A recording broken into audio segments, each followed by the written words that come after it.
This is a brief review of the practicing clarity in health service leadership in terms of contemplative practice. So the organisational benefits of contemplative practice, I believe, and from the literature, are decreased interpersonal conflict in the organisation, increased collaboration, increased ethical reflection, decreased stress and burnout, and supports cultural respect initiatives and promotes a system perspective among attendees. So I'm going to go through the philosophy, the science, neuroscience behind this, and also the practice in the end. This all started with 10 months in Bhutan, where I learnt about how they are integrating gross national happiness philosophy into Bhutan at all levels, in government, in kindergarten, through to high school, through university. And basically their philosophy was that mindfulness equals gross national happiness, and that equals compassion in everyday activity and work, whether at university, in government, or at schools.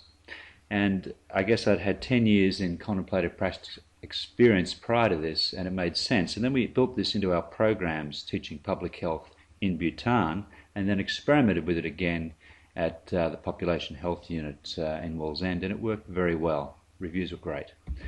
So this is not just an Eastern thing. Philosophy as a way of life reviews spiritual exercises from Socrates to Foucault in the West. And spiritual exercises include meditation and other forms of contemplation. And you're probably all familiar with the Maslow triangle or pyramid, starting off with basic needs at the bottom, moving up to belonging, needs of self-esteem and self-actualization. The tip of the pyramid used to be self-actualization, according to Maslow, as in the best doctor, the best nurse, the best manager you could possibly be.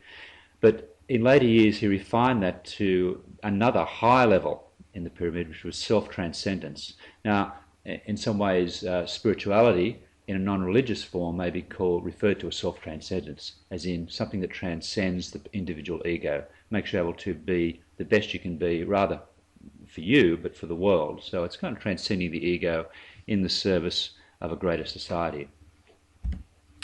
So, and of course, the best way to transcend the ego is through contemplative practice.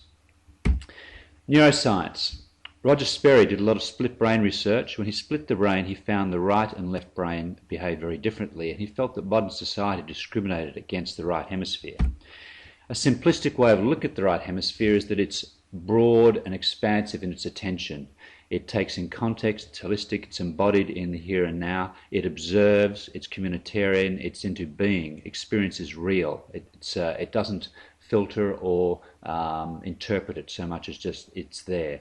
The left brain focuses on text, words, details, it's disembodied, it acts in the world, it's individualistic, it thinks, it has concepts and constructs of risks which it thinks are real.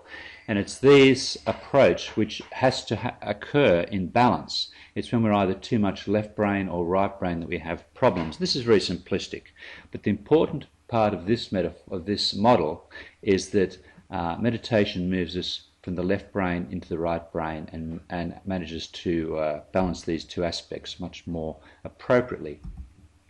There's some great research done where they actually stimulate the brain and show what happens when you detune the left brain and enhance the right brain. It actually improves decision making, more holistic, contextualized decision making. So meditation and contemplation are about bringing us not so much relaxation but into reality. It allows us to see reality much more clearly. Now that does produce relaxation, but that's not the main point. It could be the main point for attending, but it's not the main point of the program. So it also does something else. It switches off part of a neural network that constantly says me, me, me, me, me.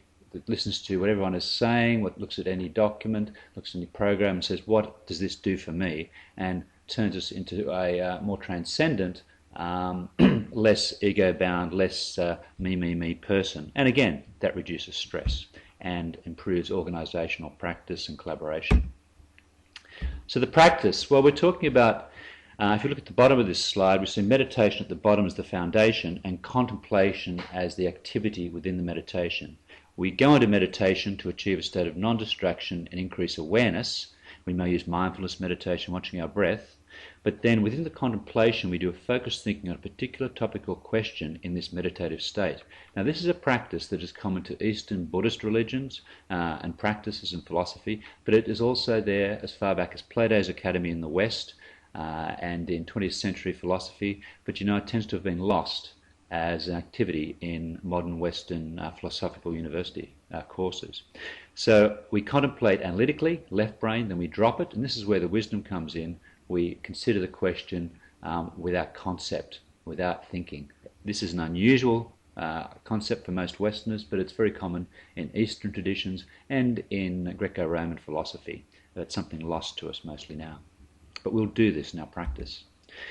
This contemplative practice is spreading very widely. It's in over 20 universities in the US. There's a huge association, and many courses teach contemplative practice in astronomy, in law, in music, in medicine. It's also found at the Google Search Inside Yourself program to improve relationships, decrease stress and productivity at Google. I'd really like you now to watch a video of Mingyur Rinpoche. He's probably one of the greatest meditation masters in the world, and he's able to communicate the practices very clearly and succinctly. This 4-minute video, watch it at least once. Watch it 2 or 3 times, you'll see something new each time, and it may surprise you as to what meditation really is. And as you're watching it, think about, is meditation a day spa where we relax and bliss out, or is it a gym for the mind where we use thoughts as part of the practice? We're not fearful of thoughts. In fact, many people have thought they can't meditate because they think a lot, but that's actually the essence of meditation. I hope you enjoy this video.